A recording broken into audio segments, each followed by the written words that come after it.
Hello, coming to you from an undisclosed location. We are continuing to read through The Man Not. I'm way behind on my lectures and my coursework, but I've been trying to get ready or trying to build up stock for my other business. So I've been making products for that.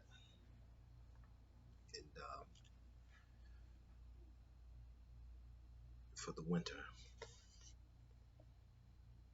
So now I got to get back to some of my written work, some of my Conscious Center work. Because maleness has come to be understood as synonymous with power and patriarchy, and racially codified as white, it has no similar existential content for the black male, who is an anti-black who in an anti-black world is denied maleness and ascribed as feminine in relation to the white masculinity. If whiteness is masculine in relation to blackness, then blackness becomes rationally defined as not masculine and feminine because it lacks the power of white masculinity. Thus the male thus the male or thus black maleness is in fact a degendered negation of white maleness that is feminine because of its subordinate position of white masculinity, but not female.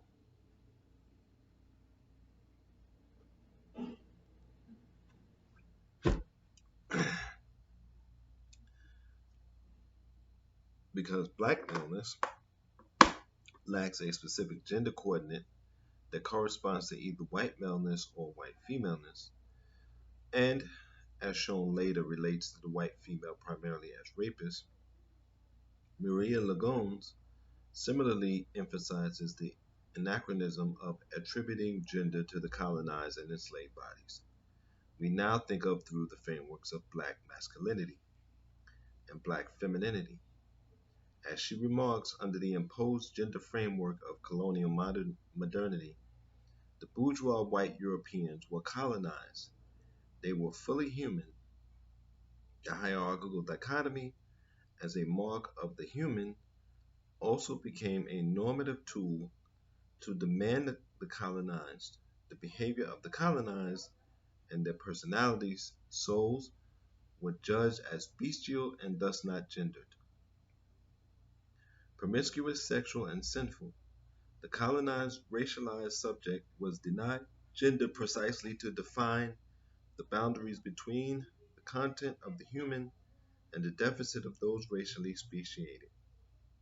This is not to say there was no sexual differentiation between bodies and the roles assigned to them.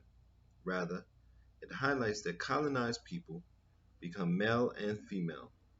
Males become not human as not men, and colonized females become not human as not women.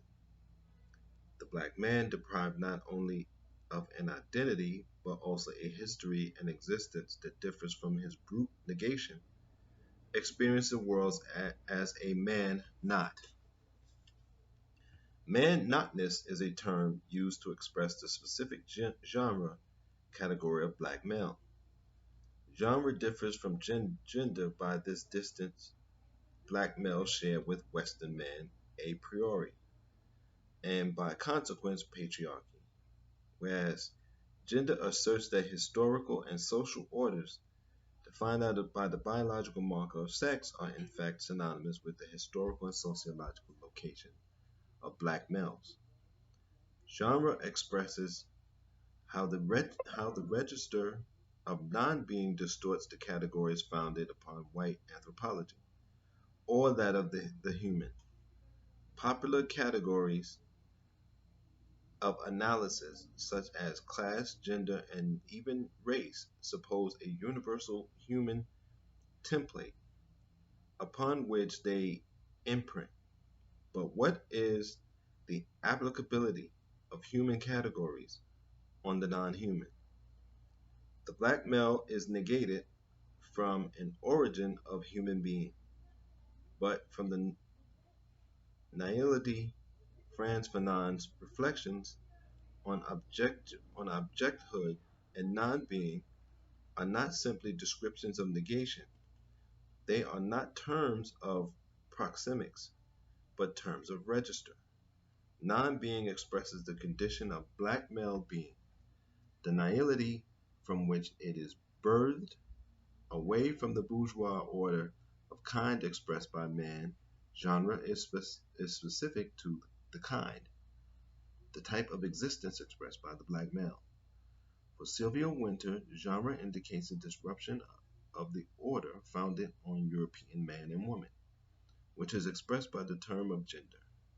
The contact of Europe with non-Europeans reordered the gender schema because the primary code of difference now became that between men and natives, with the traditional male and female distinctions now coming to play a secondary, if none the less powerful, reinforcing role within the system of symbolic representations. Insofar as blackness expresses the indeterminacy of being a non-being, gender too is reformulated. This is why Winter coined the word genre to replace gender. She writes, genre and gender come from the same root. They mean kind. What I am suggesting is that gender has always been a function of the instituting of kind. And here we're talking about hierarchies, and here we're talking about who fits in and where, and how black males fit in. Now, I think I think we are moving. Well, we can't move away from this type of hierarchy, but we can move away from hierarchy altogether. And if we don't put into place a more humane civilization and get rid of the hierarchy with things like climate change, then what we're going to end up with is whoever has guns and know how to use them best will just be on top, and everybody else will be slaves to that. Right? Whoever can hunt, whoever can make food will survive, and everybody else will just die out.